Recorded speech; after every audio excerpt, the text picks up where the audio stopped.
Dear my students, today I am discuss about the Gunorshow first period 2023.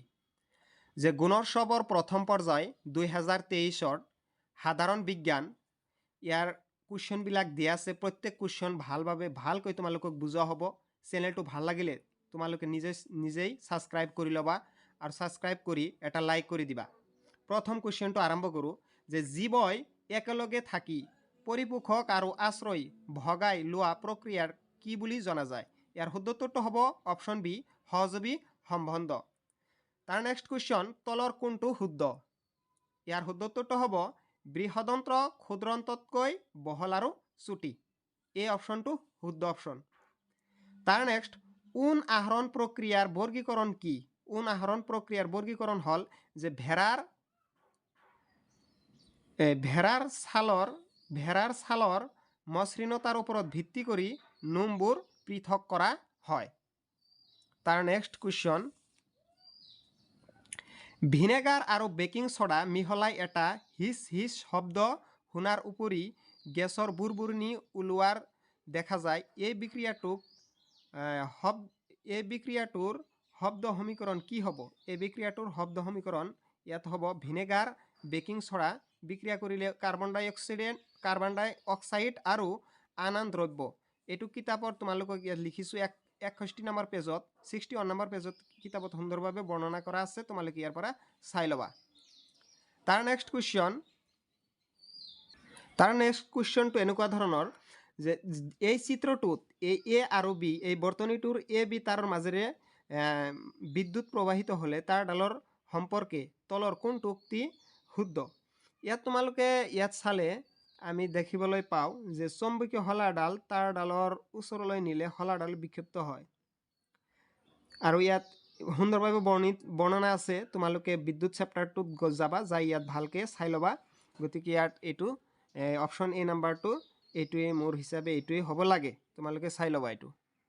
তাৰ next পেজত আহিছোঁ তেজৰ ৰং ৰঙা কিয়? ইয়াৰ শুদ্ধ উত্তৰটো হ'ব হিমোগ্লোবিন থকাৰ বাবে, অপশ্যন চি হিমোগ্লোবিন থকাৰ বাবে। তাৰ নেক্সট ৰঙা কেঁচু কিয় খেতিয়কৰ বন্ধু বুলি কোৱা হয়? ইয়াৰ শুদ্ধ উত্তৰটো হ'ব ৰঙা কেঁচুৱে পচন সাৰ প্ৰস্তুত কৰাত সহায় কৰে।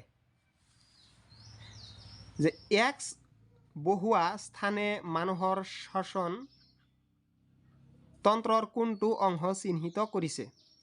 ইয়াৰ শুদ্ধ উত্তৰটো হ'ব অপশ্যন চি হাওঁফাওঁ। গতিকে হাওঁফাওঁ এই গোটেইকেইটা এইটো কি হয় হাওঁফাওঁৰ লগত জড়িত। গতিকে এইটো হাওঁফাওঁৰ লগত সংলগ্ন। তাৰপিছত চাবা তোমালোকে উত্তপ্ত কেৰাহী এটা জুইৰ পৰা আঁতৰাই আনিলে কিছু সময় পিছত কেৰাহীটো চেঁচা হয় কিয়? কিছু সময় পিছত কেৰাহীটো মানে ঠাণ্ডা হয়। কিয় ঠাণ্ডা হয়? এইটো আমি জানো পৰিবহন প্ৰক্ৰিয়াৰ ফলত এই প্ৰক্ৰিয়াটো হয়। গতিকে ইয়াৰ কাৰেক্ট আনসাৰ হ'ব পৰিবহন প্ৰক্ৰিয়াৰ ফলত, অপশ্যন এ। তাৰ নেক্সট এটা দ্ৰৱত জবা ফুলৰ সূচক যোগ কৰাৰ দ্ৰৱটোৰ বৰণ ডাঠ গোলপীয়ালৈ ৰূপান্তৰ হয়। দ্ৰৱটোৰ প্ৰকৃতি কি হ'ব? ইয়াৰ শুদ্ধ উত্তৰটো হ'ব আমলিক। ইয়াৰ শুদ্ধ উত্তৰটো কি হ'ব? আমলিক। গতিকে যদি তোমালোকে লক্ষ্য কৰিবা যদি জবা ফুল এই সূচকটো যদি গোলপীয়া হয় তেনেহ'লে হ'ব আমলিক, আৰু যদি সেউজীয়া হয় তেনেহ'লে হ'ব ক্ষাৰকীয়। এইটো মনত ৰাখিবা, সেউজীয়া হ'লে ক্ষাৰকীয় আৰু গোলপীয়া হ'লে আমলিক হ'ব। পৰাগধানীৰ পৰা গৰ্ভমণ্ডললৈ পৰাগ ৰেণু স্থানান্তৰ হোৱা প্ৰক্ৰিয়া কি বোলে? ইয়াৰ শুদ্ধ উত্তৰটো হ'ব পৰাগযোগ। এইটো কি হ'ব? পৰাগযোগ। আৰু নিষেচনটো হ'ব ফাৰ্টিলাইজেশ্যন বুলি কোৱা হয়। এইটো তোমালোকে বিস্তাৰিত বুজি পাবা। গতিকে এই চেপ্টাৰটো বাহিৰ কৰিবা যে উদ্ভিদৰ প্ৰজনন, এই চেপ্টাৰটো সুন্দৰভাৱে আছে। এইটোৰ শুদ্ধ উত্তৰটো হ'ব অপশ্যন এ পৰাগযোগ। তাৰ নেক্সট যে বগা ভালুকৰ ঘ্ৰাণ শক্তি কিয় তীব্ৰ? যে এইটো অপশ্যন কেইটা দিয়া আছে ইয়াৰ পৰা আহাৰৰ বাবে সহজে চিকাৰ ধৰিবৰ বাবে, অপশ্যন চি। ইয়াৰ নেক্সট পেজ এতিয়া আমি চাম। ইয়াত দিছে তলৰ কোনটো ঘূৰ্ণী বতাহৰ মুখ্য কাৰণ? ইয়াৰ শুদ্ধ উত্তৰটো হ'ব যে বায়ুৰ নিম্ন চাপ। মাটিৰ কোনটো স্তৰত হিউমাছ পোৱা যায়?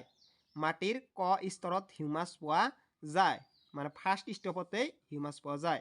তলৰ কোন দুবিধ গেছেৰে বায়ু 99% গঠিত? ইয়াৰ শুদ্ধ উত্তৰটো হ'ব অক্সিজেন আৰু নাইট্ৰজেন। সৰি এইটো হ'ব নাইট্ৰজেন আৰু নহয় অক্সিজেন আৰু নাইট্ৰজেন, যিহেতু নাইট্ৰজেন আমি জানো 78% নাইট্ৰজেন থাকে আৰু অক্সিজেন আৰু বাকীকেইটা অক্সিজেন থাকিব, গতিকে এইটো শুদ্ধ হ'ব যে অপশ্যন চি। তাৰ নেক্সট তোমালোকে ইয়াত এটা নিউমেৰিকেল আছে, নিউমেৰিকেলটো ভালদৰে চাই ল'বা যে এখন মটৰ গাড়ী 60 মিনিটত 45 কিলোমিটাৰ দূৰত্ব অতিক্ৰম কৰে, মটৰ গাড়ীৰ দ্ৰুত কিমান, গতিকে নিউমেৰিকেলটো কৰিলে বহুত ডাঙৰ হৈ যাব, সেইকাৰণে এইটো সম্পূৰ্ণভাৱে কৰিব পৰা নাই আৰু কৰাও নাই। তলৰ কোনটো আৱৰ্জনা পচন সাৰ প্ৰস্তুতকৰণত ব্যৱহাৰ কৰা হয়, ইয়াত গজাল লিখি দিবা। তাৰ নেক্সট তলত দিয়া দ্ৰৱসমূহৰ কোনবিধ আম্লিক দ্ৰৱৰ উদাহৰণ, নেমুৰ পানী মানে নেমু পানী, যিহেতু চাবোনৰ পানী ক্ষাৰকীয়, চূণ পানীও ক্ষাৰকীয়, ছ'ডাও ক্ষাৰকীয়, ইয়াত নেমুটো এচিড আছে, সেইকাৰণে এইটো হ'ব আমলিক মানে এচিডীয়। তাৰ নেক্সট আছে তোমালোকে এইটো ভালদৰে কিতাপটো চাই অলপমান মিলাই চাবা, ইয়াৰ যিহেতু মই শুদ্ধ উত্তৰটো বিচাৰি পোৱা নাই, গতিকে সেইকাৰণে তোমালোকক দিয়া নাই, যাতে ভুল আনচাৰ মই নিদিওঁ সেইকাৰণে দিয়া নাই। তলত দিয়া কি ব্যৱস্থাৰ দ্বাৰা মাটি খহনীয়া ৰোধ কৰিব পাৰি, মাটি খহনীয়া ৰোধ কৰিব পাৰি আমি কি ব্যৱস্থাত, গছ গছনি ৰোপণ কৰি, এইটো হ'ব শুদ্ধ উত্তৰ। যে তোমালোকে প্ৰত্যেকে কি কৰিবা, গছ গছনি ৰোপণ কৰিবা, ৰোপণ কৰিলে মাটি খহনীয়া ৰোধ হয়, যিহেতু বৰষুণ আহিলেও বৰষুণৰ পৰাও আমি এই মাটিৰ খামুচি ধৰি ৰাখে।